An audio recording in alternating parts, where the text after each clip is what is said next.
This is Jonathan Anger, fit for Pro Boxing Fans, joined by Shane Mcguigan. Weigh-in's all done. Chris Billam-Smith against Isaac Chamberlain tomorrow. Both look good. Yeah, both in good shape, as to be expected. True professionals. Do you think this is? I mean, where do you rank Chamberlain in terms of Chris's opponent? Behind Reactor,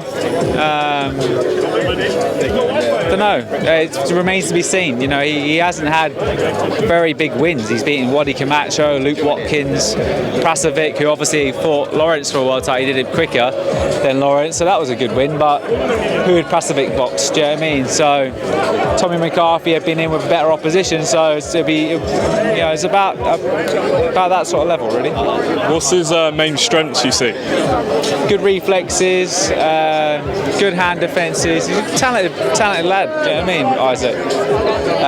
But I know what his weaknesses are. I know you've been there almost from the beginning with Chris. All the small hall shows. How does it feel to see? Was it Fight One you were with? Fight One. I signed him from the amateurs sober. Yeah, he rang me for about 3 months non-stop. For some reason I had it in my head it was Fight 3, but never mind me. But you've been there since the beginning. All the small hall shows here. How does it feel to see all these people come out for Chris in Bournemouth? Great. Yeah, thank you to Ben Shalom and Boxing and Sky Sports for bringing the show back. It's taken a lot of convincing. It took a lot of convincing to try and get Eddie Hearn to bring a show here. He didn't choose to do it. DAZN, they had ideas about big arenas and stuff, but I just think it's a great turnout. Do you know what I mean? It's a great event. Yes, the BIC isn't an O2 arena, but it's still, when it's packed out, it's going to look the part. And what can we expect from Hassan and Caroline tomorrow? Just in the early stages, just to show a bit more progression? Yeah, Hassan's actually got a late replacement. He's got a tricky southpaw. He's only been stopped by Pierce O'Leary, the guy, and he hasn't been out for the last 2 years. So put a bit of exercise on. His opponent has, and he's a tricky southpaw. So hopefully Hass can get to him and get him out of there. And Caroline's in with a reasonably durable, but I expect two knockouts. Last one, Shane. We've got the rematch coming up August 20, Saudi Arabia, Joshua against Usyk. In your mind, how does Joshua have to go about this to win this fight? Everyone knows what he has to do.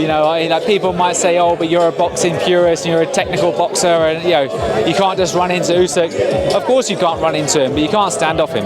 So if you stand off him and you don't press the fight and you don't impose your strength and size early on, Derek Chisora has 1/10 of the boxing ability that Anthony Joshua has, but he imposes strength and his size on him early on. So is he as durable as Chisora? Maybe not, but does he have more physicality? Yes. So I think he's going to have to get in on his chest early on. As he starts fatiguing him after 4 or 5 rounds of non-stop pressure, and every time they get close, don't try and punch. Just get close and hold him, grab him, twist him, turn him, lean on him, impose that actual size, and then after 5 or 6 rounds, then track it to him, drop back, track it to him, punch. You have to start changing things up, because he can't just do the same thing, or else he won't be able to actually land the shots. But because that's a pattern that Chisora falls into. But if you then start using your drop backs and your combinations and nudges on the inside and your jab as well, then he'll have success. But one thing saying it from me standing here, and one thing doing it with Anthony Joshua. But that's the way to try and beat Usyk. All right, Shane, really appreciate your time. Best of luck tomorrow. Cheers, thanks.